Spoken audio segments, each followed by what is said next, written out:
오늘 말씀은 사도행전 17장 1절에서 9절입니다.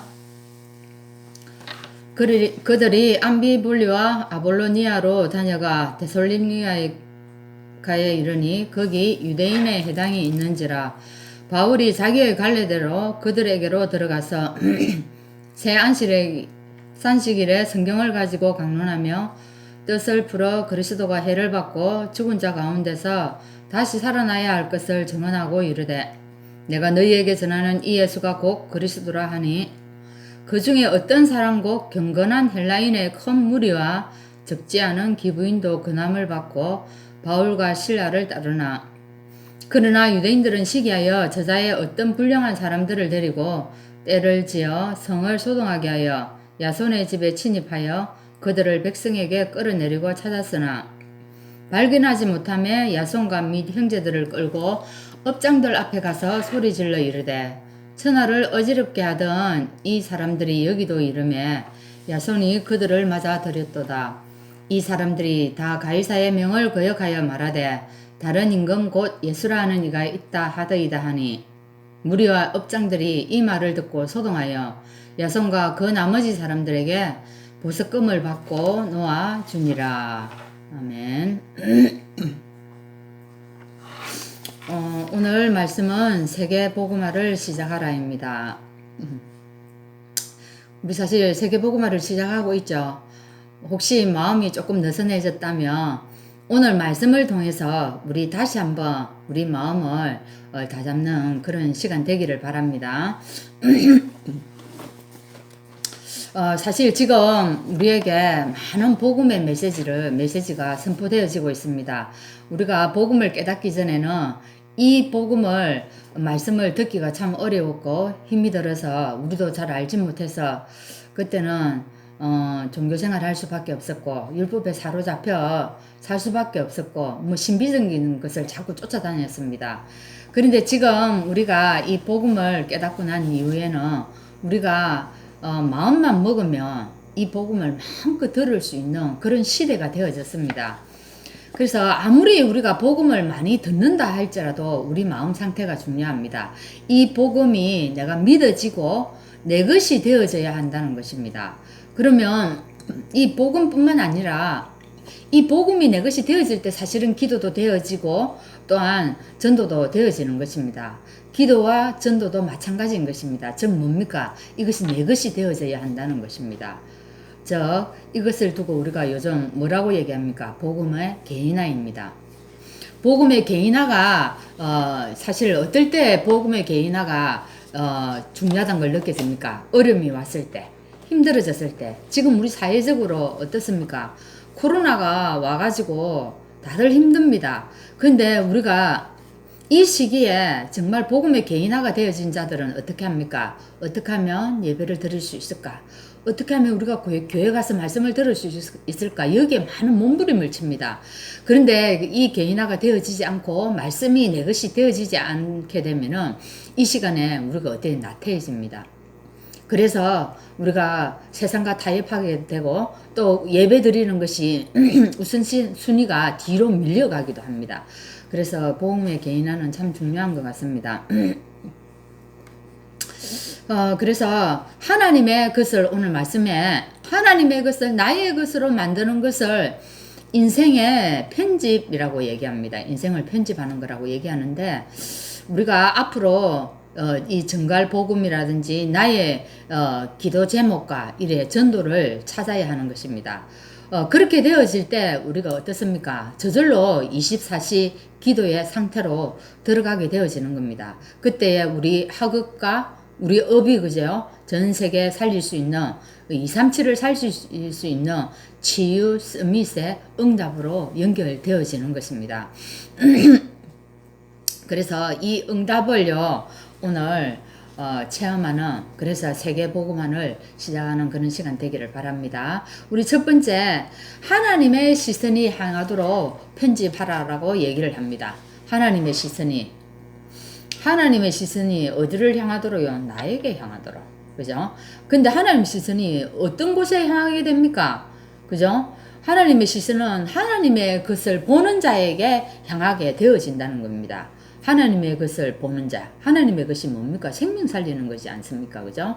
자, 이렇게 얘기할 때 여러분, 신약에서 누가 생각이 납니까? 저는 스데반이 생각이 났습니다.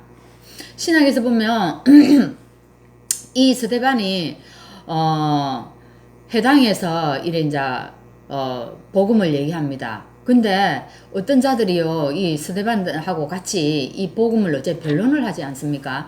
변론을 하다 보니까, 성령과 이 스데반이요, 성령과 지혜가 충만하니까요, 이 사람들이, 변론하는 사람들이 스데반을 당하지를 못하는 겁니다. 그래서 어떤 일을 벌입니까? 거짓 증인들을 세워가지고 공의 앞으로 스데반을 끌고 갑니다. 거기에서 이제 스데반의 설교가 시작되어집니다. 설교가 어찌합니까? 자기의 조상 아브람 시대부터 해가지고 쭉 설교를 시작합니다. 그걸 시작하면서 나중에 스데반 7장 52절에 보면 뭐라고 얘기합니까? 너희 조상들이 선지자들 중에 누구를, 그러니까 선지자들을 박해 안 한 자가 누가 있느냐는 거예요. 근데 선지자들이 와가지고 뭐라고 얘기했습니까? 그 사람들이 의인이 올 것이다. 그걸 예언한 겁니다. 근데 그런 자들을 다 죽였다는 거죠. 그러면서 스데반이 뭐라고 딱 얘기를 해버렸냐면, 이제 너희는 그 의인을 잡아준 자가 될 것이고 그 의인을 죽이는 살인자가 될 거라고 얘기를 완전히, 그죠? 바로 얘기해버리지 않게 돌려 하는 게 아니고요. 직설적으로 얘기를 해버립니다. 그러니까 이 유대인들이요, 공의에서 바리새인들 막 이런 사람들이요 듣고는 어찌합니까? 너무 이제 분한 거야. 마음에 팍 찔린 거예요. 이 말을 듣고 마음에는 찔렸는데 어떻게 해요? 찔려가지고 일을 간다고 얘기를 합니다. 일을 가려 해요. 그럼 어떠냐? 그래서 이제 스데반에게 완전 돌을 던져가지고 스데반 죽음에 이르게 됩니다. 그때에 예수님이 어떻게 했다고요? 스데반이 충만하여 하늘을 뜩 쳐다보니까요, 어떤 일이 일어났습니까? 예수께서 하나님 우편에서 서가지고 스데반을 지켜보고 있는 겁니다. 지금 뭡니까? 오늘 하나님의 시선이 지금 어디에 가 있다고요? 스데반에게 온통 집중되어 있다는 겁니다. 그죠? 그래서 오늘 우리도요, 하나님이 나에게 집중할 수밖에 없는 오늘을 시작해야 될 것 같습니다. 또 여기 한번 봅시다. 피제사, 이 모세도 마찬가지입니다. 피제사 지내려고 가라는 이 하나님 말씀에 순종해가지고 모세가 갑니다. 그죠? 오직의 자세로 말씀을 붙잡고 가는데 거기에서 어떻게 유일성의 기도를 하게 됩니다. 거기에 누가요? 하나님의 시선이 집중되어 있다는 겁니다. 그래서 우리가 꼭 많이 열심히 전도하는 수준이 아니라 꼭 필요한 것을 전달하면서 재창조의 역사를 보는 것이 중요한 것 같습니다. 우리 두 번째는요, 전 세계 237 나라의 빛을 발하라고 얘기합니다.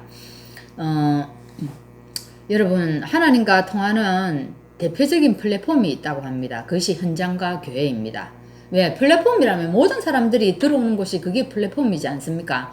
그게 현장과 교회라고 얘기하는데, 교회는 모이는 교회입니다. 현장은 뭡니까? 흩어지는 교회입니다. 말씀을 가지고 흩어져서 우리가 복음을 전하는 그곳에 하나님이 가장 기뻐하는 그 플랫폼으로 여긴다는 거죠. 그래서 우리는 그곳에서 시공간을 초월하는 역사, 즉 뭡니까? 영적 플랫폼을 누리면은 흩어진 자, 버려진 자를 우리가 살릴 수 있다는 겁니다. 그래서 이 일을 할 수 있는 곳이 어디라고요? 교회만이 할 수 있다는 겁니다. 그래서 우리 이 바울도 마찬가지입니다. 바울이 복음이 없는 해당과 저자에 들어가서 모든 것이 회복되는 역사를 보았다는 겁니다. 거기서 뭐 했습니까? 사실은 바울이 파고들은 것도 플랫폼을 파고들은 거죠. 그죠? 해당의 사람들이 모이고 저자의 사람들이 모였다는 겁니다. 거기에서 이제 복음을 전해가지고 완전히 하나님의 역사를 보았습니다. 이처럼 아무도 없는 곳을 살리고 전 세계에 복음의 빛을 비추는 것이 하나님의 목표입니다. 여러분, 오늘 여러분이 가는 현장이 영적 플랫폼이 된다면은 어떻게 되겠습니까? 아무도 할 수 없는 노바디 현장이 에브리바디 현장으로 바뀌어지는 그런 역사가 일어나게 될 것입니다. 그래서 오늘 우리는 어떤 마음과 또한 어떤 기도를 하면서 시작해야 되겠습니까? 그죠? 그래서 오늘 가장 행복한 시간에 하나님의 것을 나의 것으로 만들고 하나님의 계획과 목표가 실제가 되는 그런 설계를 또한 해야 되겠습니다. 그러면 하나님의 능력이 뿌리내리고 정인이 되는 시간표가 점점 오늘 우리에게 다가올 것입니다. 여러분 오늘도 정말 세계복음화를 다시 우리가 시작하는 그런 시간 되기를 바랍니다. 기도하겠습니다. 하나님 감사합니다. 오늘도 우리에게 세계 복음화 할 수 있도록 영적 플랫폼을 누리는 자로 불러주신 것 정말 감사합니다. 하나님 오늘도 스데반이 복음을 전하는 그곳에 하나님의 시선이 집중될 수밖에 없었던 것처럼 오늘도 우리가 가는 그 현장 속에 하나님 정말로 하나님이 집중할 수밖에 없도록 우리가 세계 복음화를 정말 시작할 수 있도록 인도하여 주시기를 원합니다.